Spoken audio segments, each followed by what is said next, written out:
Humanianity, a new religious call. Humanianity, religion for us all. Humanity, now we all can see. Humanity, how much better we can be.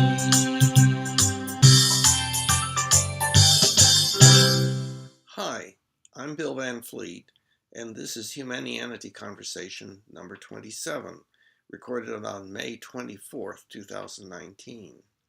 It is the 10th recorded conversation with my friend Steve Rast. We talked about the complex subject of the making of ethical judgments. We talked about how defining ethical good and bad is not usually done, the terms being used in a very ambiguous manner, as consistent with the values of one's particular culture, and how using the Humanian ultimate ethical principle to define good and bad action, as opposed to specific cultural values, could lead to a much better existence. We talked about the possibility of the coming together of all religions and what that process might entail. We talked about the unclear concept of there being a meaning to existence, an important concept for many people, and its relevance to depression. And we talked about the importance of joy and the need for some degree of connection to or interaction with others. Okay, well, so we need to decide on what we're going to embark upon here. We can do that. Yeah, maybe. And then, of course, the whole Wednesday night thing.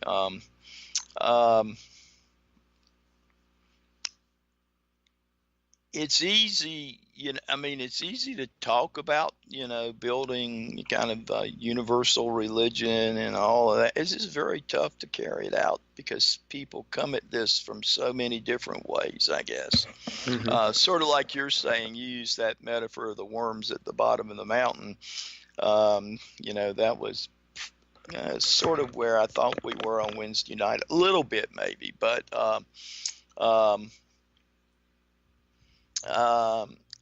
it would seem to me that if someone with a basic Christian framework comes to like a humanist meeting, they would expect to probably, be challenged in one way or another. I know when I go to the Rock Hill Atheist, they sometimes it doesn't bother me, but they sometimes do, because it's just to be expected. Well, that's what the group is about.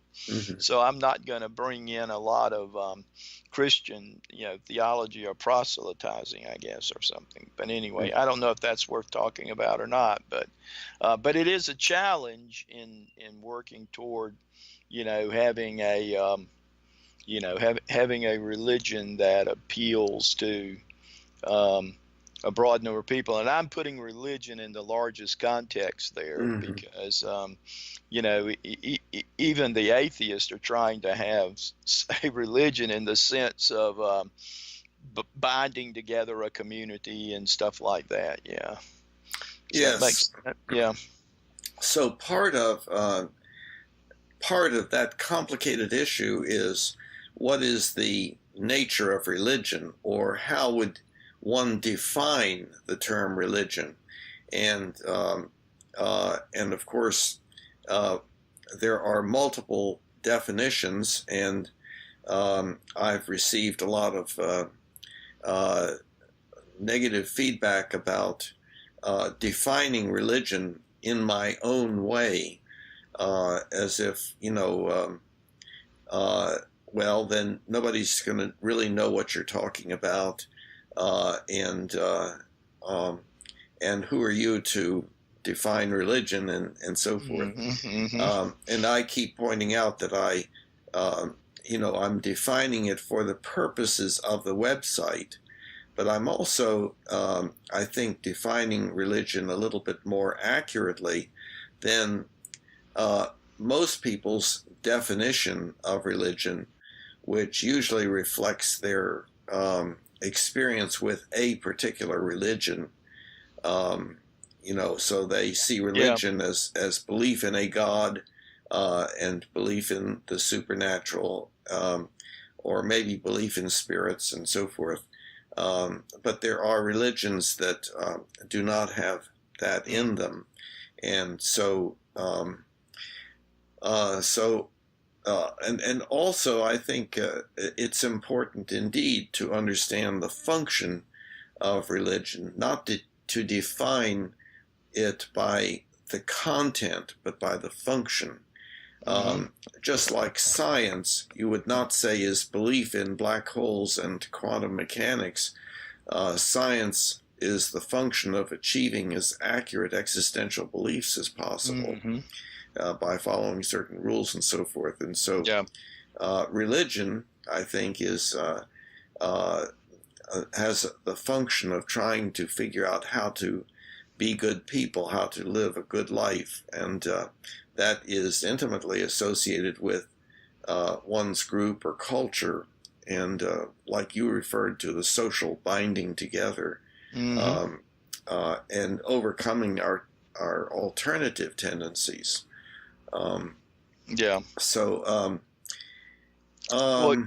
Well, you mentioned about behavior, and certainly that plays into ethics. What should we do? How should we act?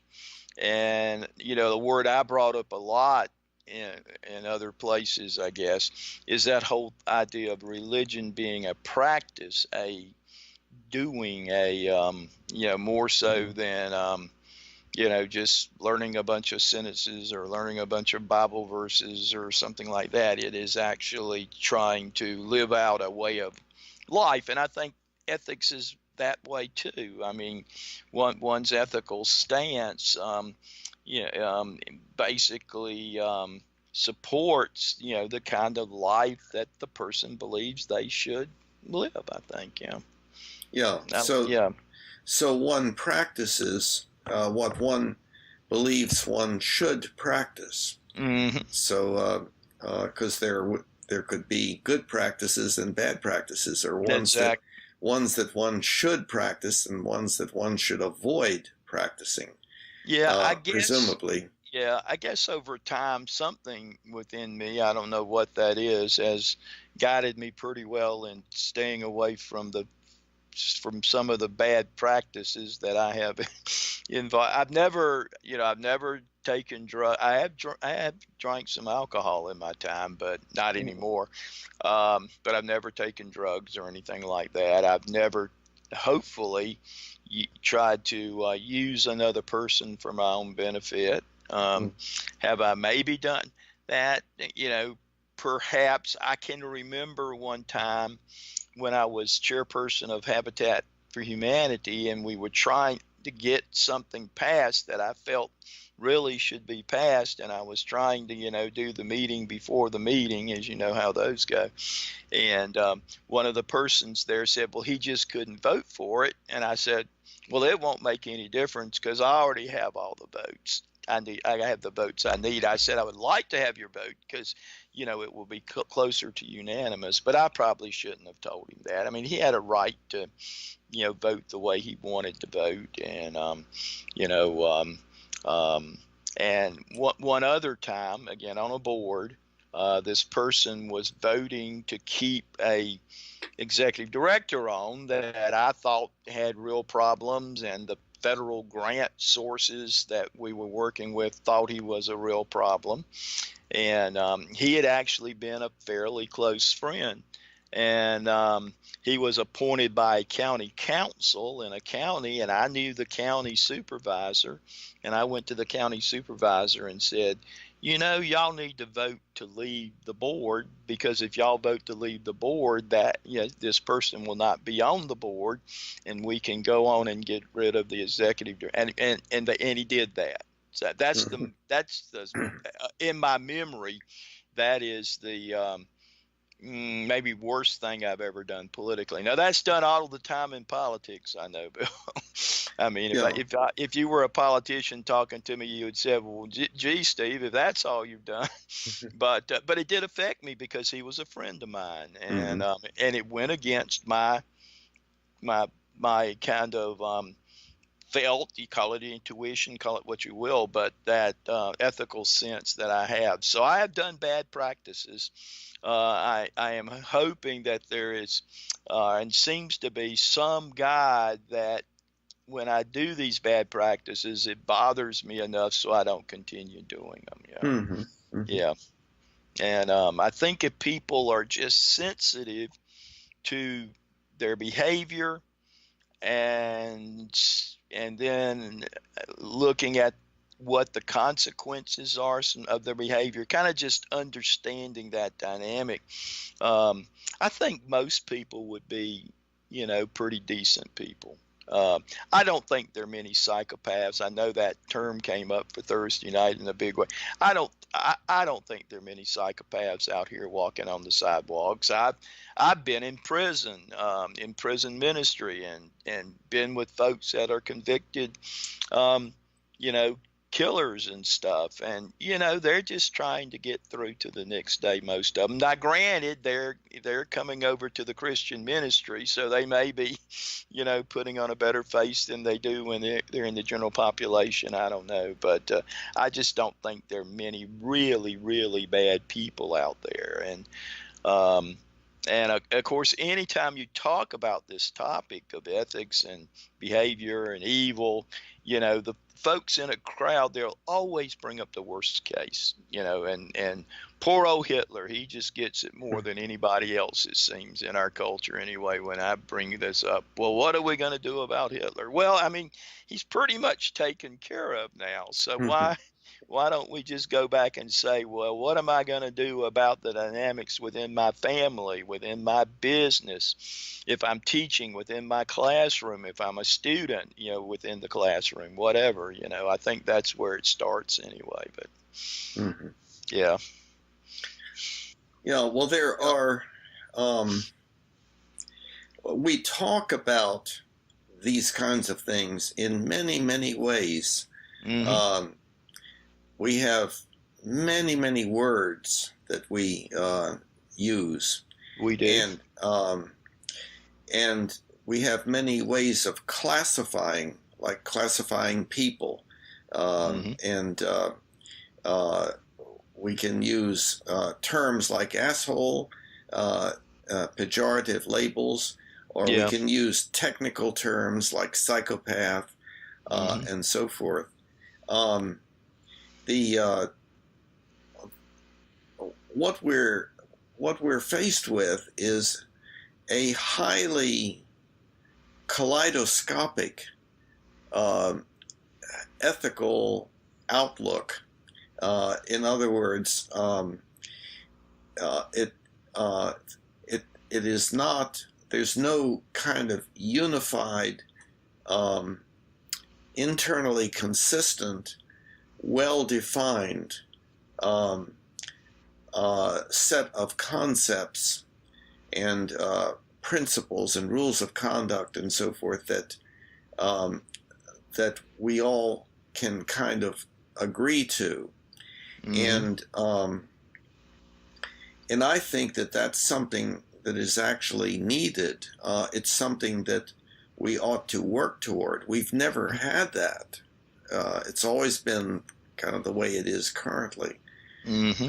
And of course I also think, and I gather that you do also, that the the um, the normal, well recognized place for working on such things is in our religious organizations.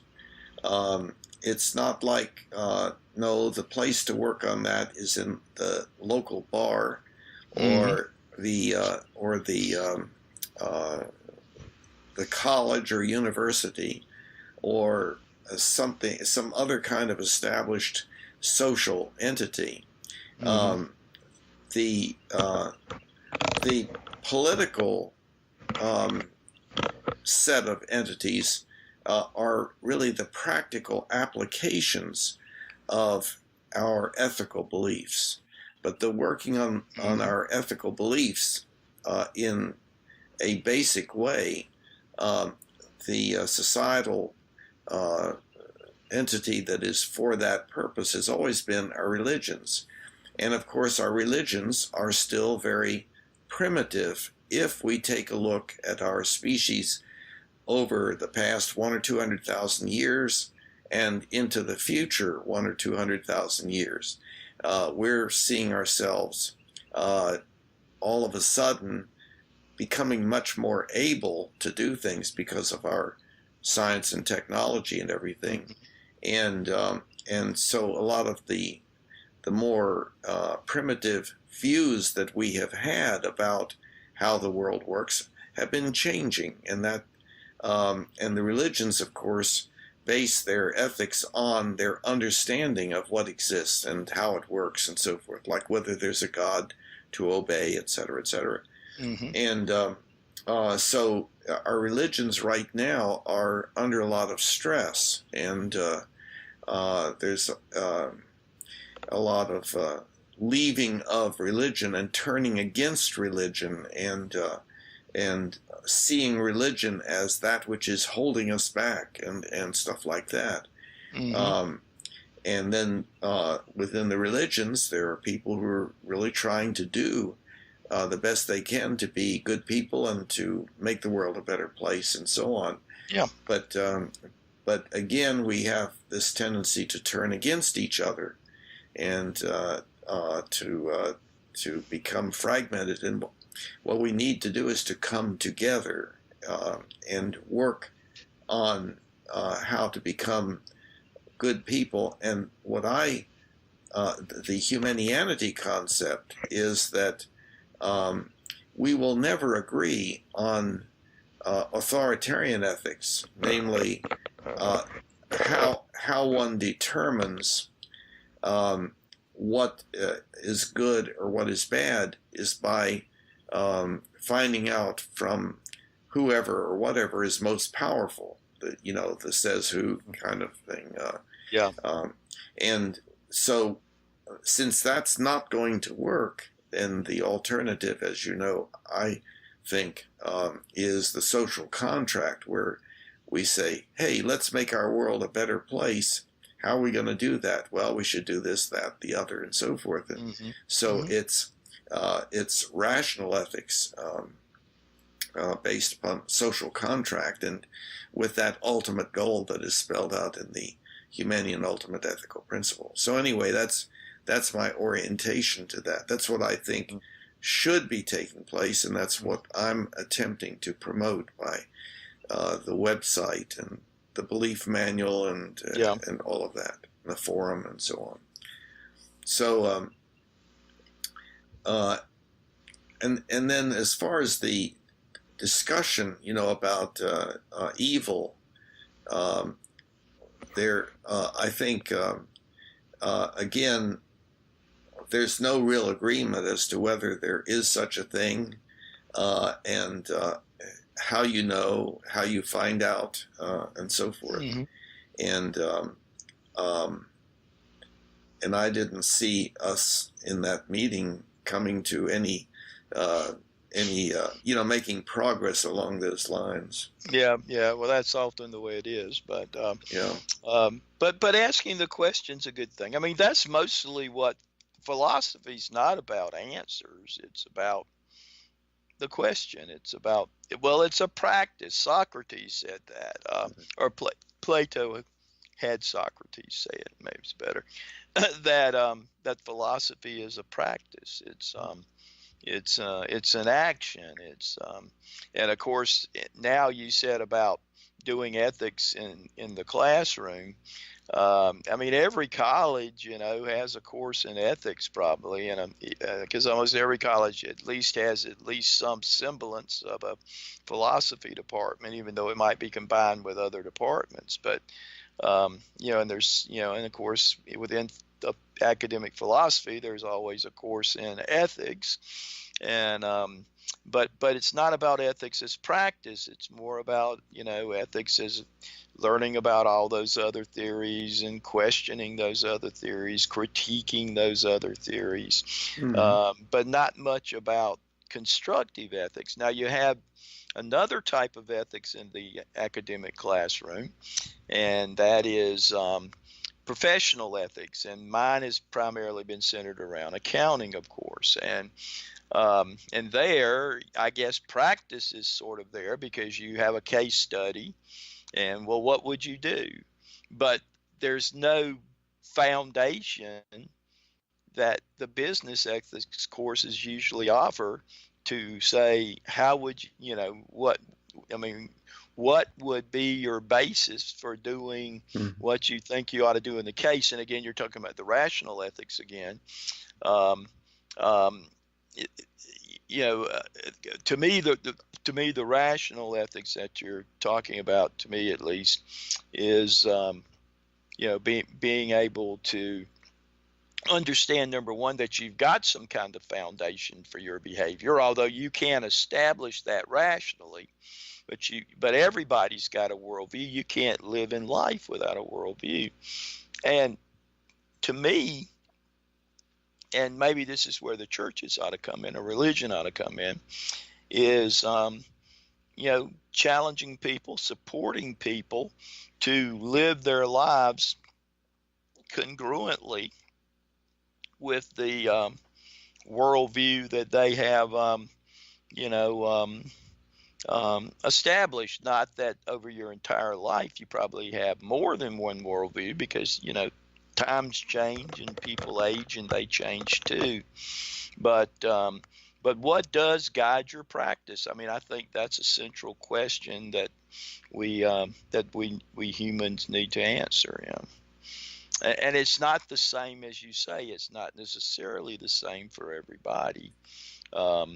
But what I've found is most people, if you scratch them fairly deeply, most people will come up with fairly similar ways of, looking at, like really, we probably, shouldn't steal. We shouldn't go around killing people. We shouldn't, go around coveting other people's property and wives. I mean, those are kind of that's a little bit of the Ten Commandments, but but I think most people will kind of agree on sort of a basic kind of thing. It's when the pressure is on you, often, I think, that's where the rubber really hits the road. I mean, as long as life is going along pretty well, you just almost live on automatic pilot. But when you're challenged in some way, and I would say this is true for professional ethics too, when you are challenged to do something that is not right, but you don't know how to not do it, because if you don't do it, then you're probably going to lose your job and all kinds of things like that. I mean, I think that's where the rubber really hits the road, when, and it's like the guy, the Baptist minister over there in Charlotte who ran for Congress and used this guy to perpetuate a little election fraud over there in Robeson County. I mean, is he necessarily a bad person? He seemed very sorry for it. Now, of course, a lot of people are sorry once they're caught, but he did seem somewhat sincere in his sorriness. And I imagine he just got wrapped up in the campaign. Some advisors came to him and said, look, this guy's been doing this for years. Chances of us. I've lost sound. Can you hear me? Okay. So we were talking about that most people are usually pretty good, except when they're put into, pressure situations. Sometimes they can do things which they probably, in hindsight, maybe a little upset. Maybe they did sometimes, I guess. the world presents challenges to us. But the idea of someone who just kind of does what we would call pretty bad things for. Yeah, hold on just a second. Yeah. Okay. Okie doke. Yeah, let's see. Maybe have one of those red lights like we did in the TV station. Yeah, When we're on yeah. there, it would come on red outside, so everybody'd be quiet. Nobody would come in. But anyway, okay. But yeah, the idea that someone is just sort of intrinsically, bad or does bad acts, just over and over and over again. I mean, I guess we say, well, some of those people that are in prison, maybe they're that way. But there again, maybe the whole prison situation, that the way we do that in this country can, present challenges to people who are within that environment, I guess, too. So, yeah. Well, yeah, because I think you'll find if you get some folks, and I started it like I promised to do. I'll do more in it though, but I did notice that the person from Gastonia had done a lot more than I've done, so I'll at least challenge myself to do as much as she's done. But anyway, you're talking about in the belief manual. In the belief manual, yeah. Yeah, because yeah. I think what we will find when enough people do that, it's kind of a general consensus on things. I mean, you might have somebody go up there on that belief manual and maybe just wants to be ornery and, do a lot of, discussing or challenging back and forth. But for the most part, most of the things that are up there that I've kind of looked through a little bit, I think most people will probably agree with that. And I could be proven wrong. And, there's always the outliers, but I think in general. I think somebody listening to what you're saying right now might get a little bit of an incorrect idea as to what the belief manual is.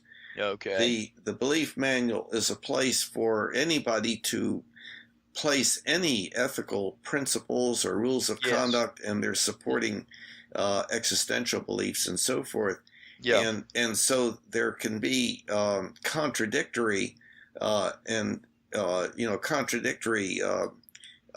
statements, and then people vote on whether they agree or disagree with them and so on, and thereby construct their own belief manual, their own set, their own ethical philosophy. And yes, it certainly some people may participate who have motivations to be destructive to the effort, but I haven't seen that so far. No. And but it's still just in its infancy. But as you and I talk about these things, as we have been talking, well, maybe as you have been talking, it has been in the usual way that people talk about things with certain assumptions built in, like an example, saying, well, there aren't too many bad people out there. Okay, well, but that means that the concept of a bad person is presumably a beneficial and useful concept or label, and that there is such a thing as a bad person. Right. In other words, if we say, well, they may not be bad people, then we have an idea that there is such a thing as a bad person. So that's an assumption that is being made. And the question is, well, is that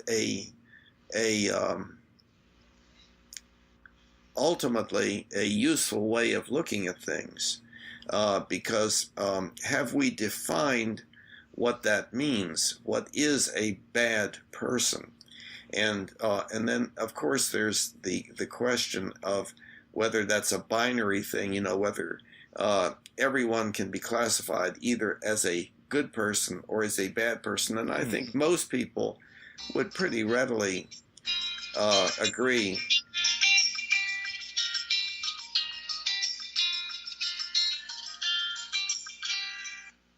Yeah. Yeah, my phone went off. I thought I'd cut it off. I guess it's kind of back from being overheated now. There we go. Okay. Thought I'd cut it off.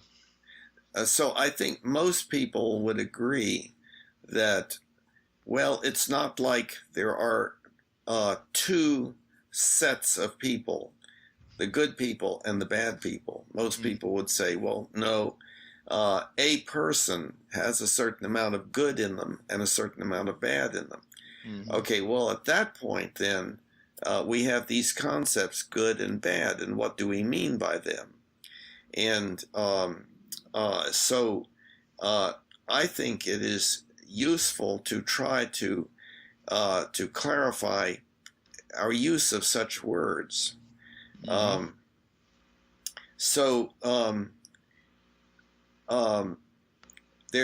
Presumably there would be some criterion for using the label good and bad. And most people don't feel like there's really a necessity to do that. Like, well, you and I know that this person has behaves badly or something like that. And when that happens, it's those two people have an agreement that they don't like what the other person is doing.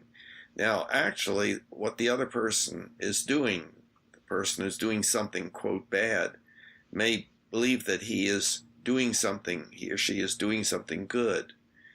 By the way, you're looking a little sleep deprived today. No, I'm fine. Yeah, I can. No, I actually went through 3 sessions of Downton Abbey with a retired CPA person this afternoon without falling asleep. So I'm doing okay, I think. Yeah. Well. But yeah, when we use those terms, yeah, I was just kind of talking in general about how people come at this. When we say that person's bad, we're putting some kind of really judgmental label on that person. Maybe it's better to say, well, it's not that the person is bad, but we think the acts that the person is committing are bad. That takes it down a level, takes it out of the personal a little bit. And but it still leaves undefined what is meant by good and bad. Yeah, and really how we do it in our culture today, pretty much, we do it on the legal basis. Well, if they're doing something that is illegal, that society has decided we shouldn't do and has made a law about it, and that person does this thing, and the more grievous it is, perhaps the worse people think of it. Well, so for instance, if I go out and rob a bank, well, most people would say, that's a bad thing. And then you can go and ask, well, why do people say, that's a bad thing? Most people would say, well, because, the law says you shouldn't rob a bank. But then why does the law say that you shouldn't, rob a bank? I mean, we freely, and in this country and many other countries, I mean, our governments freely go out and, pretty much create money all the time. So why one little character, going to a bank and maybe even non-violently, robbing that bank of $2,000, why is that such a bad thing? And I think probably the answer is if we let everybody go, rob banks, money then would have no meaning because money kind of stands, between transactions, value and worth of transactions, and that sort of thing. Now, whether the average person, maybe looks at it that way, maybe not. I mean, a lot of people, seems to me, look at this stuff pretty much on the surface of things and don't do a tremendous amount of analysis. Yeah, Uh, but but there do seem to be certain acts that most people think people shouldn't do, and we kind of label those acts bad, and sometimes we label the people committing the acts bad. I, yeah, I just, but your yeah, example, yeah. what you were uh, giving as the criterion would be that the person was engaging in an act that was, quote, against the law. But Hmm. there certainly are many things that people do that are considered to be bad that Oh, are sure. not violations of the law. And so Yes, and it yeah, and still does not clarify uh, what what the meaning is of the concept of bad, well, other than yeah. that. Well, we don't like it. Yeah, I mean, in thinking about this, some people are said to be maybe a little more ethically sensitive than others. I don't know.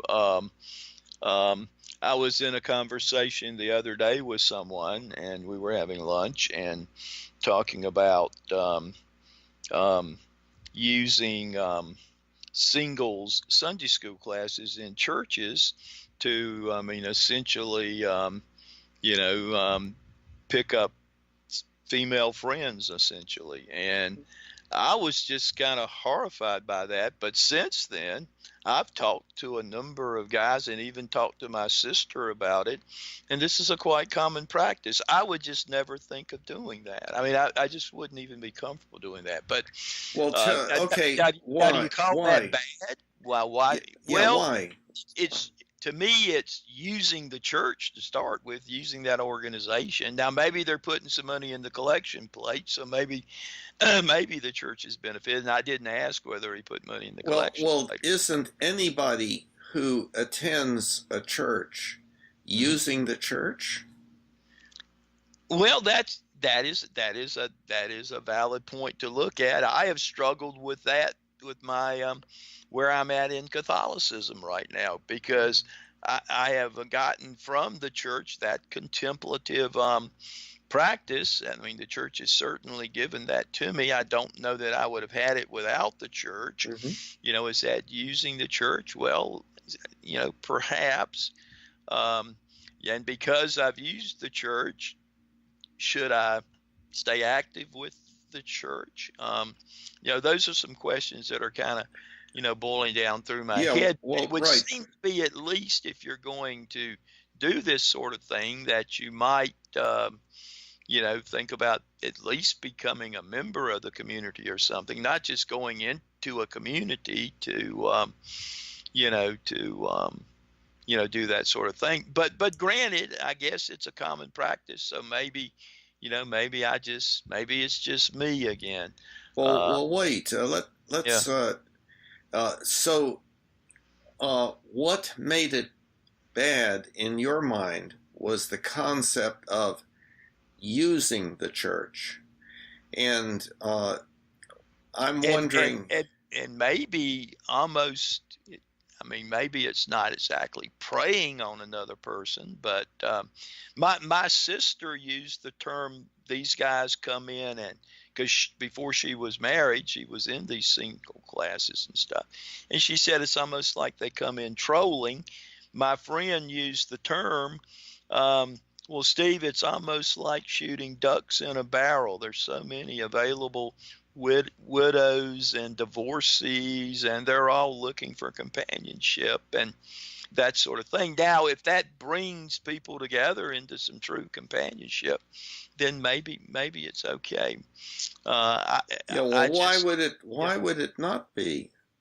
In other words, And that's a good question. I'm sure there's some that might say that it isn't. well, I don't, let's but clarify. I may Let be an outlier on that one. well, Yeah. let's clarify something. See whether you agree with this. That Okay. studies seem to show that one of the most um, unhealthy things that we deal with is loneliness, Yes. and that of course we are searching around for people with whom we are compatible, and compatibility, of course, is a difficult thing to accomplish, Hmm.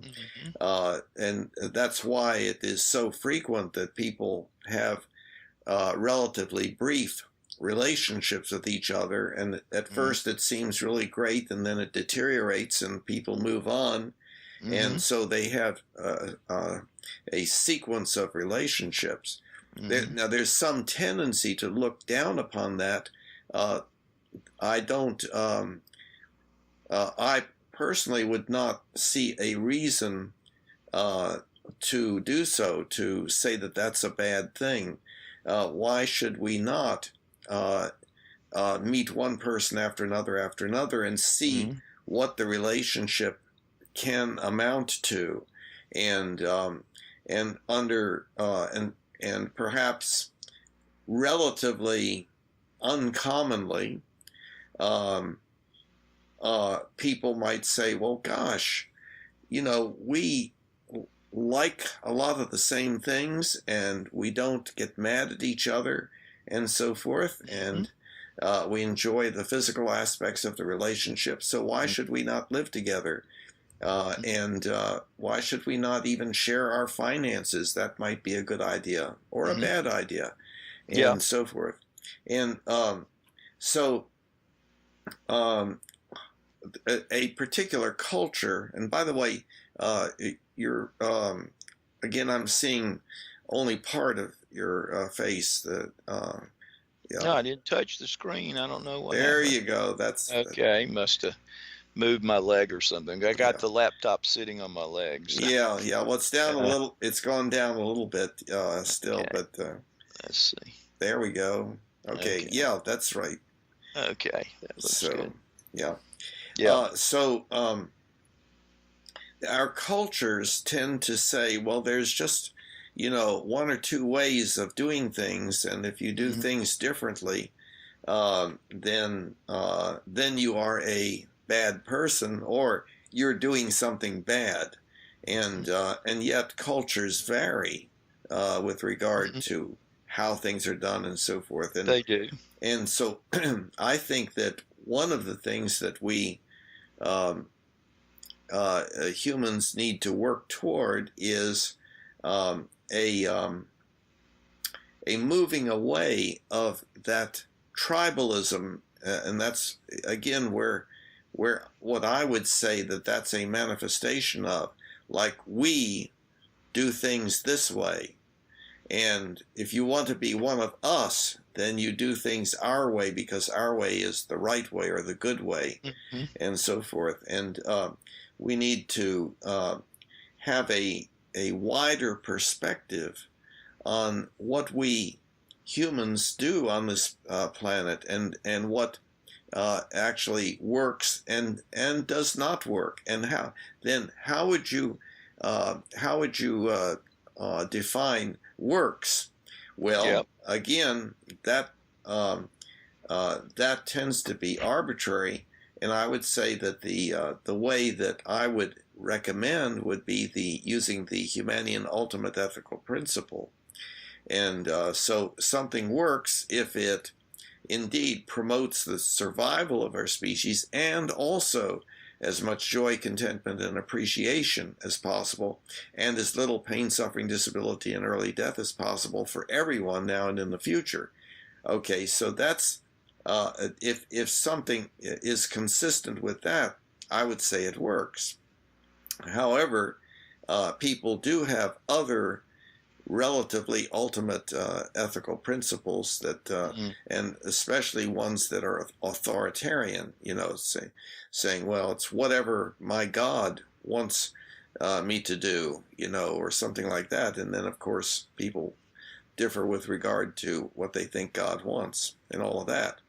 Yeah. So, and see, this is an example, I think, where humanity does provide some um, some benefit, that it provides some answers to some questions like, well, how do you define what is bad? Well, if something causes pain, suffering, disability, and early death,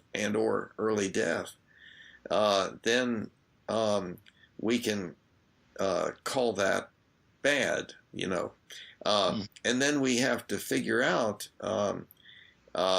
with a lot of the ethical dilemmas that we have, where to follow one ethical principle is to act against another ethical principle because of the situation that is involved, then one has to just try to do one's best to figure out what is going to be consistent with the Humanian ultimate ethical principle. And but I think that is a way of organizing ourselves on this planet that would indeed work, can work, and is beginning to occur, but is so early in its development. So, I think we can get beyond just calling things good and bad or evil and so forth, because it's inconsistent with something about the culture or subculture that one is in, and making the assumption that there is such a thing as objective good or bad or something, that it has to do with what we want. In other words, it is basically what you and I have referred to as preference, as opposed to an objective good and bad. So, and from that stance of the universal human ethical principle, universal human ethical principle, UHEP, should develop a particular practice in order to live that out in your life. Well, one would evaluate any practice by asking the question, well, is this making the world a better place, i.e., causing more joy, contentment, and appreciation, and or less pain, suffering, disability, and or early death? And of course, it's a matter of weighing things and probabilities and so forth. So we're always going to have uncertainty when we are asking the question, well, should I or should I not?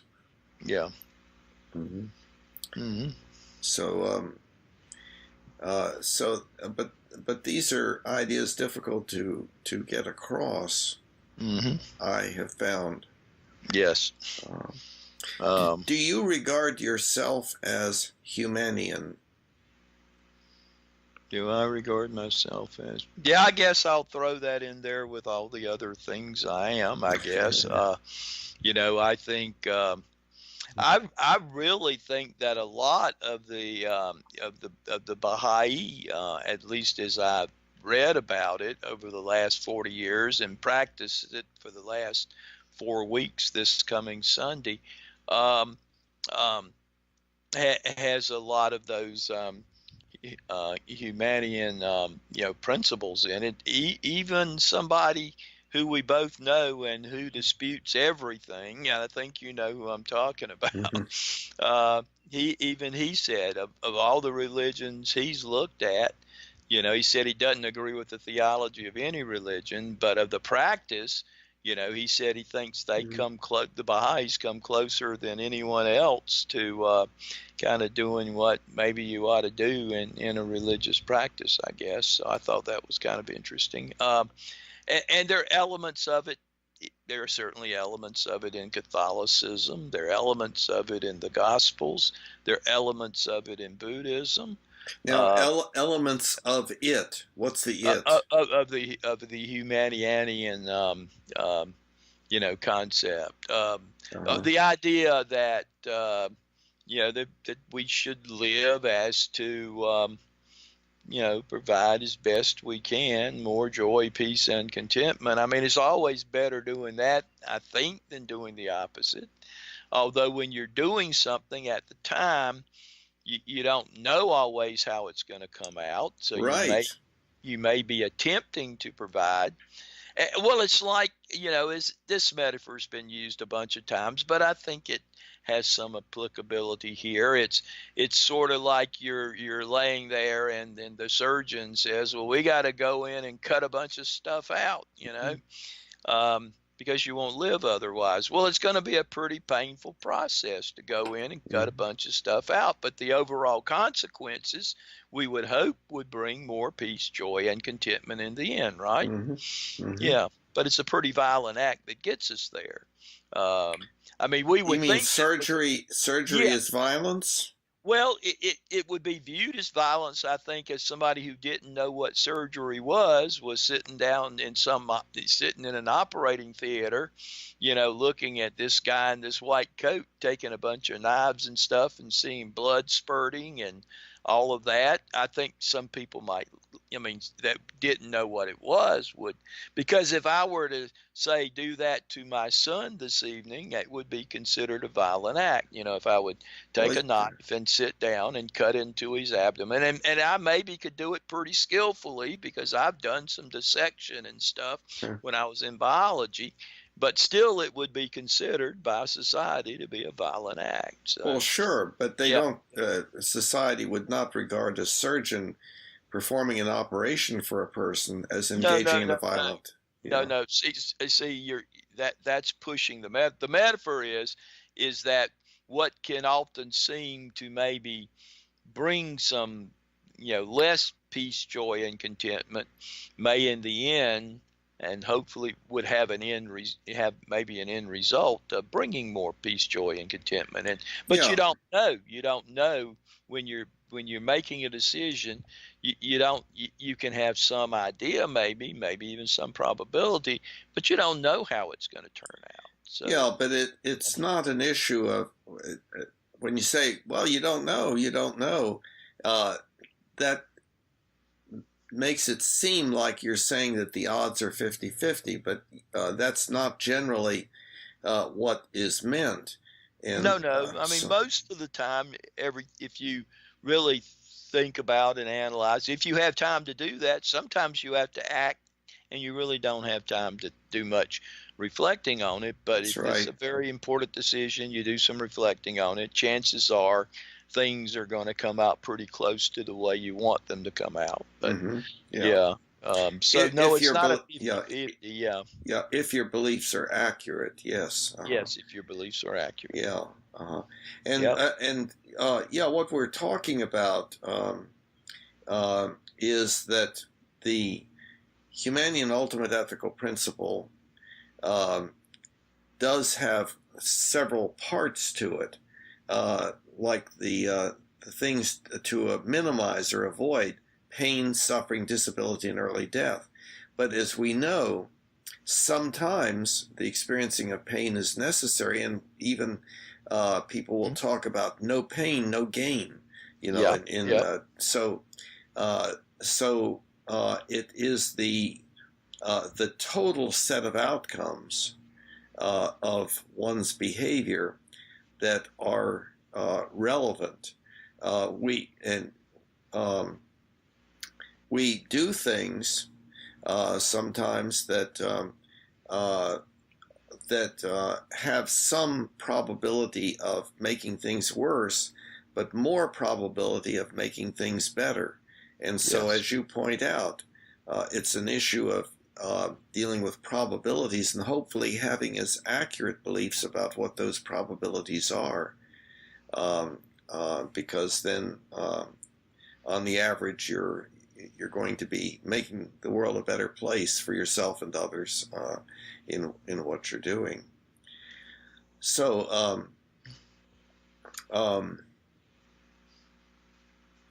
so what we've been talking about is the ambiguity of concepts of good and bad and evil and stuff like that, and how they are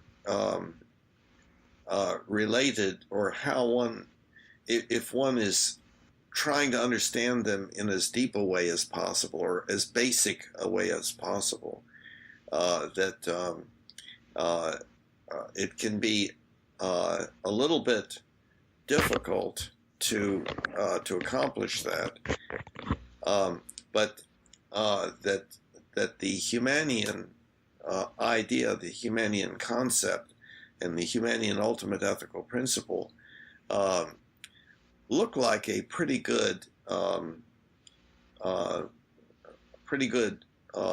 option to follow. And so, of course, the question is, can we advocate for that? Can we have more and more people come to the conclusion that they ought to study the concept of Humanianity and to discuss it in meetings and in churches and synagogues and so forth? Mm-hmm. That's a long ways off, because it's still just a newborn out in the world, in a very, very limited part of the world. So, well, here's an idea. See what you think. And I don't know that I can pull this off, but okay. We have a group down here called in York County, Uh-huh. South Carolina, called the Children of Abraham. That's Jewish, Muslim, Uh-huh. and Christian, and we gather 4 or 5 times a year. Sometimes maybe 6 times a year, about once every other month, it seems like. And usually gather around a meal and have some kind of program that would be of hopefully of interest to those 3 groups. Now, we've got more Christians and Muslims involved than we have Jewish people at this time, but we do have Jewish representation on the board, and I'm attempting to get Baha'i representation on the board, because the Baha'i religion is an Abrahamic religion. They're quite open. Oh, is it? Oh, yes, they're quite open about that. I thought that they were welcoming of Buddhist and Hindu. They are, but their roots are Abrahamic, and because they're welcoming of anybody. That is true, but their roots are kind of in that Abrahamic lineage, where Judaism kind of, I don't think morphing's the right word, but anyway, Christianity kind of growing out of that, Islam kind of growing out of that whole Middle Eastern Semitic kind of tradition, and then the Baha'is also growing out of that, but enlarging beyond just that narrow kind of religion. Well, we brought together Jewish, Muslim, and Christian to come together ever so often and have a meal and a program. Maybe we could have something around Humanianity at one of those programs. You mean like me coming and presenting? Yeah, something like that. Yeah, and having a discussion. Maybe we could have you present, and maybe have some, because this is often what we do, is we have a program, have a meal, have a program, and break up into smaller groups and try to have the groups be not just a table of Christians and a table of Muslims, but try to get people scattered and have some very good pointed questions to present. And sometimes we do that with small group discussion. Sometimes we do that with panel discussion. We've done it various kinds of ways. But it would seem to me this concept would be one that folks might want to listen to. I am no longer on. I was on the original board way back when, but I'm not on the board now. But I know some people who are on the board, and that might be. Of course, here I am trying to get Baha'is in there, and then I'm also trying to get Humanianity. I know they think I'm trying to get too much fast or something, but I would think that would be something that would and we do, like I've said, at the oratory, we do a lot of interfaith stuff. Now, this probably wouldn't be considered exactly interfaith, would maybe come under the rubric of within the folks there at the oratory, maybe in the spirit of maybe philosophy or something like that. But that might be a possibility too. I really need to follow up on the oratory because I'm really closer to them now than I am Children of Abraham. But I do go to some of their events still. So, but yeah, I mean that might be a possibility. Yeah, And yeah, it would be an interesting yeah. thing to try. Yeah, Yeah, go yeah, ahead. because you'd be bringing in three faith and possibly four faiths. Because what I'm seeing with the Baha'is, which is very interesting, is yes, they believe in welcoming all faiths, and they don't seem to be too concerned yet, anyway, that I've detected, that if you are a member of another faith, they don't ask you to drop your faith or Hmm. anything. At least they haven't asked me to. Hmm. Um, and because I'm rather eclectic, I've got the Catholic, which is my stronger foundation. I mean, I'm 30 years there. I still do some stuff with the Methodist. I do some stuff with the Hmm. Episcopal Church here. Here I am working with Chris and them on some kind of humanist Hmm. church or organization, and I'm rather eclectic, and so far, the Baha'is, they've been very open to that. Hmm. They do consider themselves a faith, though. I guess that's how. Well, I don't know if they do. That's kind of how the world considers them, I guess. I read the statement from the Catholic Church on the Baha'is, and very positive statement. And the Catholic official position is they're worldwide religion, in that Abrahamic root is the way the Catholics are presenting it anyway. So yeah, that might be a possibility because you got at least three, and we may be able to make it four kind of religious worldviews. And one thing that you're trying to do, I think, is get all these different religions to see how, at least in this area of ethical practice, we can kind of come together and that sort of thing. So, Yeah, there is uh, one obstacle mhm. to overcome. I think um, to a greater or lesser extent, given different groups of people, different Mhm. individuals, uh, different religious organizations, and so on. And it has to do with um, what I think many people consider to be the a defining characteristic of their religion, and that is a belief that certain things have happened, that certain literature is indeed the correct literature for all Mhm. time, and so forth. And the alternative view of that that I think is the way forward is to recognize that all of our religions are like we are as a species and individually, and that is that we are growing, and that the way we thought at one time is not necessarily the way we think later, or the way we think later than that. Yeah. That we move ahead, and that therefore, for instance, with regard to our religious literature, that literature should be looked at, I would say, as part of our diary, the diary of our species.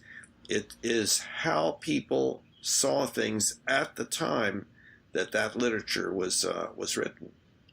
And now, um, that might, for some people, that would be unacceptable, probably. But my impression is more and more people would be accepting of that, people who are in the various religions, not necessarily the Abrahamic, just the Abrahamic Mm-hmm. religions, but the religions in general, that yes, we can move forward and not abandon our traditions and our rituals and so forth, but instead understand them and move past them, incorporate them, get the stories that our religions have in them are there for the purpose of demonstrating ethical principles, and that we may even move ahead and develop new ethical principles that are more optimal than the ones that people had 2 or 3 or 4,000 years ago. Mm-hmm. So it yeah, there is a question as to whether how a presentation by someone like myself would tend to be received, and I think it would be something worthwhile indeed trying. Yeah, I think it would be interesting. I mean, it is at least three different, even though they're in the same root, three or possibly four different um, manifestations, if you will, of that Abrahamic root, where there are seeming to be a lot of some differences, and yet the three and I hope four have come together and at least begin to talk with each other about these kinds of things. I thought it very interesting last night at a Baha'i event I was at that a doctor in the group came up to me and was talking, and he had just been back from Haifa, which that's where they have the international, shrine and all of that is in Haifa, Israel. And this 12-year-old girl, he didn't say whether she was Palestinian or Israeli. She could have been either one, I guess. But anyway, said, you know, y'all, I'll use the Southern. She probably didn't speak Southern, but Mm-hmm. y'all don't hate us. Y'all don't hate us. That there's a lot in those words, um, because so much of religion, too often, is about putting the other person down, not Yeah, liking the other person. I mean, I think tribalism. most religions are open to other folks Mm-hmm. as long as you'll come in and believe Mm-hmm. what you're, what we want you to believe. I mean, the Yeah. Catholic Church is really, they love people coming in, Mm-hmm. um, you know, um, but I mean, if you're going to get serious about coming in, you got to take a year's worth of classes, which I've been teaching for the last, gosh, almost 30 years. You got to take these classes and you got to say, yeah, this is what I want to be, and stand Mm-hmm. up and make a commitment and all that kind of stuff. So yeah, we're welcoming as long as uh, the only commitment I've made to the Baha'is, they haven't even taught finances in the Baha'is. Certainly the Catholics, and certainly the Methodists from the beginning. If you come and join a Methodist church, I mean, the next step is going to be, here's a pledge card and here's this kind of stuff.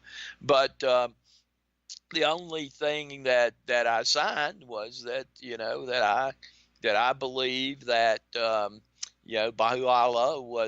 is a manifestation of God in the world. Well, I think a lot of people are mad. They didn't say he's the only manifestation.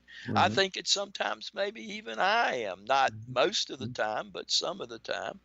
And I think some of the time, Bill, you are, we all are, I think. But anyway, manifestation, and that you believe in the unity of God and the unity of all religions. Well, I could easily sign that. I mean, Hmm. because I believe that. I mean, even as a Catholic, I believe that. So I Hmm. had no problem with that. You mentioned the fact about how we look, how religious literature develops, and I agree. One thing the Baha'is talk about is, write about, is different dispensations at different times. That, manifestations of, and you call it God. I mean, it is just that great grand mystery of reality. Um, at different times that is manifested in different ways, and through literature, through religious literature, through other literature. I think. I mean, through the arts, through culture. Um, we have different kind of what I would maybe call manifestations of that grand reality. Because if there is not some grand something out there, then, like I've tried to tell people, at least is my view, it just doesn't much matter. I mean, um, if there is no, you know, reason for living, if it's all just a matter of molecules and atoms kind of floating around in some kind of deterministic way, um, um, with no love, with no hate, with no emotion, just cold, raw, brutal, kind of matter or whatever, then there's very little reason to say, why should I do something to feel better or to make somebody else feel better? Because, like that guy said at your meeting that night, one day I'm just going to, be rotting in the grave. Well, if that's your view, it's pretty hard to construct any kind of, I think, to construct any kind of reality. Now, the first thing people are going to say is, "Oh, you believe in the supernatural." Well, no, I don't think that's supernatural. I think that's just the way Well, things are. okay. I don't Well, think. there's a Yeah, lot. There's a lot in what you have said. there The was. the I soup. agree. Uh, Uh, Not speaking at this point about supernatural. And you've. I thought you read the Mind Body Problem book. I did. Uh-huh. Well, it probably would be a good idea to read it again. Yeah, well, I've read It, it, and I know kind of what you're saying. I mean, yeah, but uh, it uh, it's a really quite a bit of a different way of looking at things yeah, and thinking because about things. But yeah, leaving that yeah, aside, mhm. getting back, this is an interesting concept. It's to oversimplify it. It's like, well, if there is no God, then there's no reason to go on living. If there is no God, there is no meaning to anything. If it's all just atoms and molecules, then there's no reason to go on living. And But uh, see, I would question that. Um, uh, I would, in the first place, we might say, uh, without understanding about the mind body problem and so forth, mhm, that it could be either one way or the other. Maybe there is a God, maybe there isn't. There is mhm. difference of opinion. Sure, sure, Okay, I agree. and so um, it does not appear to me that those people who do not happen to believe that there is a God are in despair or think that there's no reason to go on living. They have every bit as much motivation and an intention to get positive things out of life and so forth as people who believe in the existence Right, of right. But God, whatever that means. yeah, So the but question, life itself is a grand mystery. I mean, there, if you live into it, it's a grand mystery. I well, we mean, have not yeah. defined life. No, we haven't. Well, There are different. biology defines it in a certain way, I guess, and science, I guess, Uh, defines it in a certain way. And you bifurcate that a little bit in your book.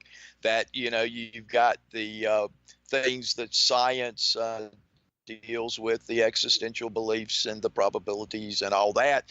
And then you've kind of got that idea of what you call the supernatural, which is where things, I think, such as, ethics and things like that, things that love, for instance, anger, emotion, things that science, even when they try to operationally define these things, which is the only way they can define them, don't do a very good job of hitting what I at least feel and experience when I experience things like love and anger. Well, And yeah. Well, yeah, I know what yeah, you're referring to. I don't think that that somebody listening to what you have said would be understanding no, things they the would, way that I outlined them in the Mind Body Problem book, which, yeah. by the way, is available free to anybody on the website humanianity.com, and so. Yeah, But and it, one of the best books on the subject I think I've read. Yes, so I'll well, throw that in too. I appreciate uh, that. yeah, But at any rate, um, the uh,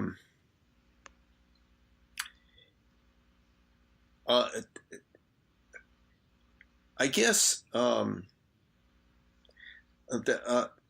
see, there are multiple thoughts going through my mind about this particular issue. I think it is a very interesting one. yeah, That certainly a lot of people do say, "Oh, well, if there's nothing else other than," and then they give the scientific hmm, model of reality, which consists of electrons and sure, protons and the things involved in quantum mechanics and hmm, black holes and things. If that's all there is and it's all deterministic, then why go on living? Well, so what is it that if one doesn't have that model, which I think I agree with you that's not the only model that we have, yeah, and it's that would be the epitome of the objective model, as yes, opposed to the subjective model, which has to do with our subjective experience and our beliefs about it prior hmm, to being told about well, that's not exactly the way it is, and so forth, and what we learn from other people, that ultimately it gets as far as quantum mechanics and black holes and stuff like that, yeah, relativity.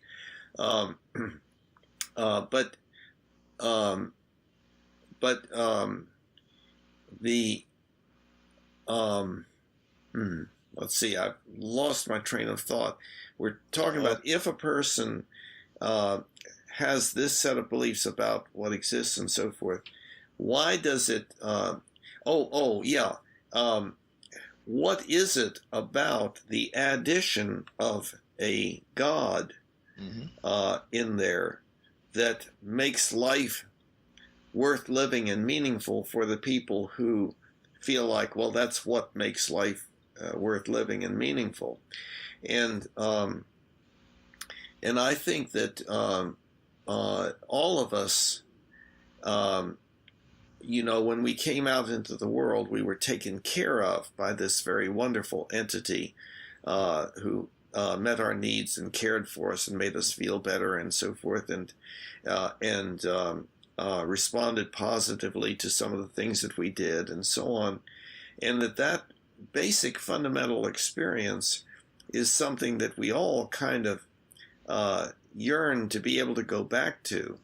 When we got legs and started running around and doing stuff that that entity or those entities didn't want us to do, then we sort of left the Garden of Eden, and hmm, um, um, and so so we have, and it's more than that. Also, it's we humans are a social animal, and we have this need to feel not alone, not lonely. hmm, Loneliness and social isolation is one of the worst things that we can be subjected to, and we torture Yes. people by putting them into solitary confinement and so on. So there is this very basic need for union with, or togetherness with, or interaction with someone else. And Yes. and when we realize that, well, we're going to die at some point, because apparently it seems to happen to everybody. There don't seem to be any exceptions that we can point to. Yeah. We want to feel like, well, that not being alone is going to continue, that there will be something there that we can't necessarily conceptualize, but we can kind of feel, and that's a normal thing for any of us. And I can understand why we would want to, as a practice, practice having that feeling that that indeed that's what's going to happen. And we don't really know, That's right. there is indeed a big mystery, the basic fundamental mystery that can never be answered is, why is there something rather than nothing at all? That is correct. And the sub question, and why is it the way it is rather than some other way? All we can do is attempt to construct models of the way it is, and but it is a dilemma that when we look at the scientific model and so forth, we say, well, this enables us to predict with extreme accuracy what's going to happen if we do this, that, or the other. It makes us very, very capable. But it does not have as a part of it the feeling, I am not alone. So that's not a part of the model. And yet, and the subjective model is really what we live within, what we have to live within. And we have all of these feelings and thoughts and so forth, which are not in the natural sciences. Their corollaries are, like what's going on in the brain. But as far as the experience is concerned, that's a supernatural concept. It is not anywhere in the natural sciences, like you were saying earlier. Yeah. And so I do recommend that people read the Mind Body Problem book, and maybe several times, because it took me a long time struggling and realizing, no, I don't have it figured out yet, and so I've got to rethink this and rethink that, so eventually the book got completed and causes me to think markedly differently than I had thought before. So well, that is one good thing about sitting down, analyzing, and then writing things out. It can help clarify where you're at. It's a good practice. Yeah, and I think much of what we're speaking about, comes out of what we have talked about, our culture, kind of this postmodernism, kind of angst, and a lot of literature, modern contemporary literature. And I'm not talking about the kind you go down and just buy a little paperback novel or something, but a lot of the literature deals with this, this thing of the meaninglessness and that sort of sort of thing. Yeah. And it is an interesting term as used the way we're talking about it now. Life has no meaning. Meaning usually refers to what a symbol is standing for. But this is a different kind of concept. Yes. and Yes. and I've not really thought a lot about, well, what is it that people are meaning by the word meaning Meaning when right. when used in this way. Yeah, I think so. And it hasn't been explored a lot, I don't think. Yeah. Big Viktor Frankl wrote the book Man's Search for Meaning, Uh-huh. and out of that Jewish concentration camp Yeah. experience, he seems to see it as the reason I have to get up tomorrow morning, Hmm. as opposed to not getting up tomorrow morning. Um, and that's going to be different for different people, I guess. But Yeah. Now, for what comes to my mind there, I think, is the issue of depression, and more Mhm. specifically, uh, the the normal, healthy person is able to experience not only negative feelings like anger, fear, and sadness, but also joy. And and joy is something like that one experiences in thinking certain things and doing certain things and so on. And so when the person gets up out of bed, um, if they're doing it because they really want to, it's because they are anticipating uh, um, that feeling of joy. It can be a small amount of feeling, but Mhm. it's still it's feeling good about something. And when people have depression, they cannot experience that. Anhedonia, an inability to experience pleasure or enjoyment. They may Uh-huh. still get themselves out of bed, but it's not the same as oh gosh, I'm awake. Good, I can get up and start. I know what I want to do today, and I got to get started because I'm really going to enjoy that. And so I think that in part what we're talking about is the issue of depression or the absence of depression and the ability to experience joy. And of course, that's in the Humanian Ultimate Ethical Principle, as much joy, contentment, and appreciation as possible. And um, so and indeed, when people develop depression and cannot experience joy, then they are much more prone to consider the option of suicide. You know, Yeah. Yes. Yes. why get up in the morning, kind of thing.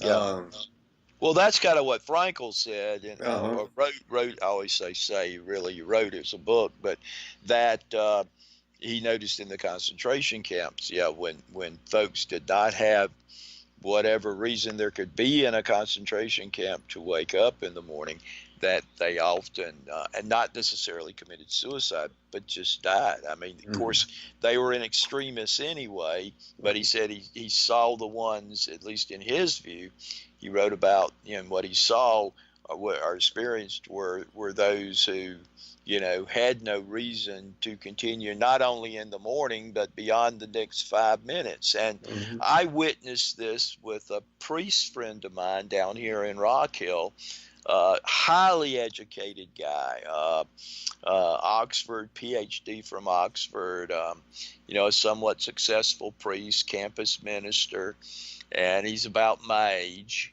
or he was about my age, and he came back to his local community here. His local community really didn't want him to come back.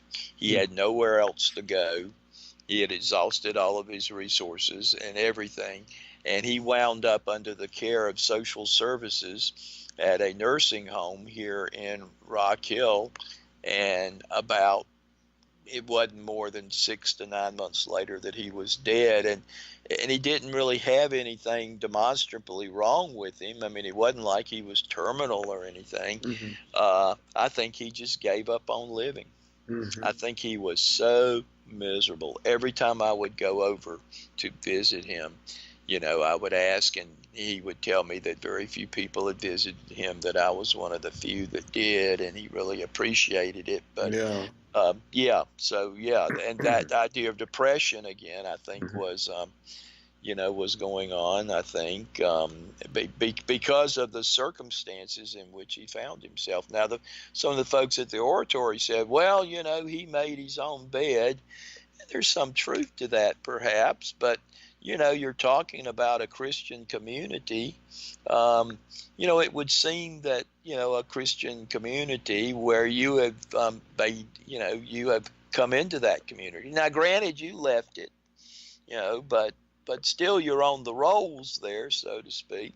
That the person, no matter what, would be kind of welcomed and loved, sort of that agape love that the Christian faith talks about. And instead, and one person who was considering coming into the community that I got to know very well, he said, well, I don't know, Steve, I'm sort of rethinking it. I don't want to come here, and then when I get to be 72, be a ward of the social services system in South Carolina. So but yeah, it's that thing of losing a reason for being. And I think some older people are subject to that. I was with a friend this afternoon before I started the Skype, and we had watched about 2 episodes of Downton Abbey. He likes Downton Abbey. He's probably watched it 15 times. And I told him as I was leaving to come to do the Skype, I said, well, here we are. And I said, two old men sitting here on a Friday afternoon watching Downton Abbey. And then he just said back to me, yeah, isn't that sad? That was kind of his response. Huh. But I mean, hopefully I brightened his day a little bit by Yeah. coming over and being with. He's not sick.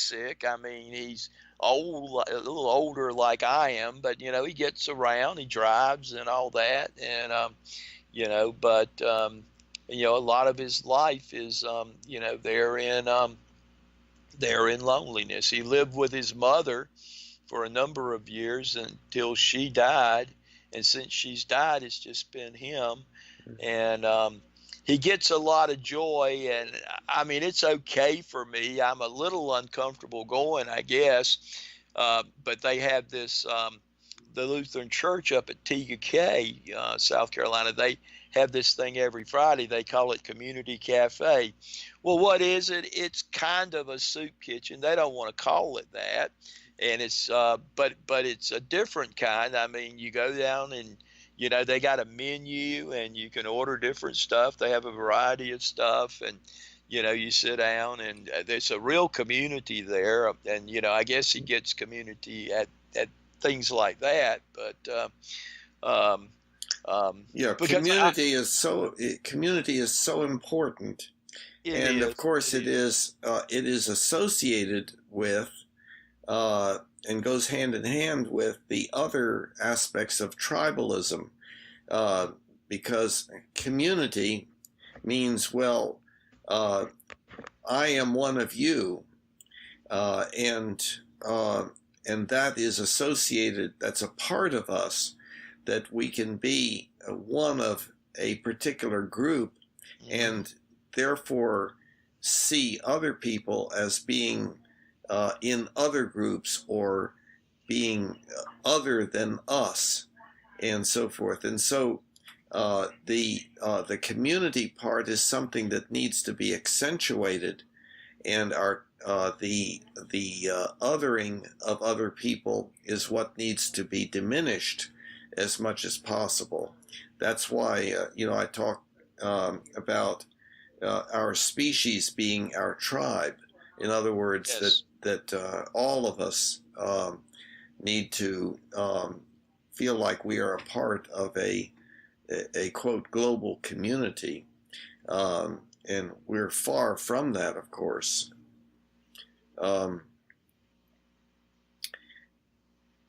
See, can you see me? Yes. Oh, okay. Your image is frozen, and so but at least we're here. Okay, you're back. Yeah. Okay. So, well, let's see. We've been at this for a while. About an hour and a half, yes. Yeah. So hopefully this will stir up some thinking for both of us, and maybe for anybody else that watches. Maybe they have some ideas, which, by the way, if they put them in the comments down below, so to speak, then like if they watch this on YouTube, then they can put comments, and you can do. I have done that. In fact, I did that on Mark's, the one that Mark did. Yeah, Mark Brooks. I can never. Yeah, that's right. That's right. Has he done one yet? Another one? No, it's okay. I'll have to. Yeah. Yeah, he's planning to do so, but he had to get his book out. Yeah, he wants to get that book finalized before he did it. And last time I talked to him, which was 2 weeks ago tomorrow, he thought that the book was about ready to come out, but I know it's been a struggle to get that done. So yeah. Well, okay, and so I'll probably see you before long. That the philosophy discussion group meets this Sunday. Yes, it does. I'll be there for that. Good. And then next Tuesday and so forth. Yeah. Okay. Well. Okay. So we've hopefully made a little bit of progress in some sort of direction. Yeah, maybe. Some questions. Yeah. How did the group on Tuesday night go? That's the first one I've missed, I think, since I've been coming. But did that go? Was Julian there? No. He. Oh, okay. No. Yeah. Tim was probably there. I imagine. Yeah. You and Tim, huh?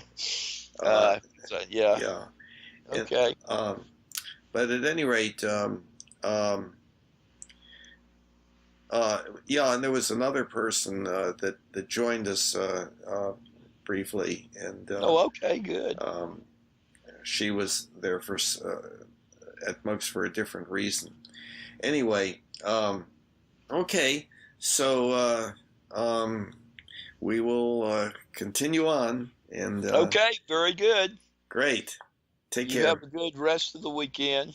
You too. Okay, thanks. Bye-bye. Bye-bye.